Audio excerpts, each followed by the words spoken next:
به نام خداوند جان و خرد کزین برتر اندیشه بر نگذرد. رزم سهراب و گرد آفرید. سهراب جوان فرزند تهمینه و رستم برای پیدا کردن پدرش با سپاهی به سمت ایران حرکت می کند. در مرز ایران و توران دژی بود به نام دژ سپید که مردان دژ نگاهبان مرز ایران بودند. هژیر فرزند گودرز به سمت سپاه ایران توران می آید. بین سهراب و هژیر نبرد آغاز می شود. هژیر شکست می خورد و توسط سهراب اسیر می شود.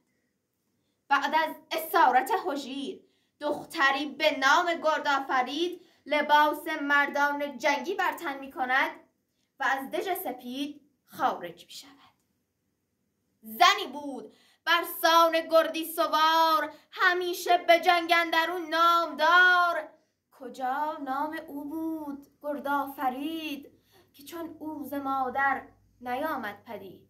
چنان ننگش آمد ز کار هژیر که شد لاله برگش به کردار قیر. بپوشید درع سواران جنگ نبودن در آن کار جای درنگ. نهان کرد گیسو به زیر زره بزد بر سر ترگ رومی گره. فرود آمد از دژ به کردار شیر کمر بر میان باد پای به زیر. گردآفرید موهای خود را در زیر زره مخفی می کند و برای باز نشدن آن گره دوباره ای بر سر کلاه خود می زند. مانند شیرمردی جنگاور به سمت سپاه توران می رود. روبروی سپاه دشمن می ایستد و با صدایی مردانه رجزخوانی می کند.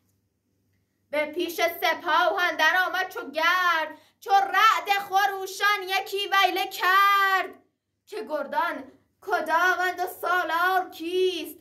ز جنگاوران رزم را یار کیست که با من یکی آزمون را به جنگ بکردد به سان دلاور نهنگ.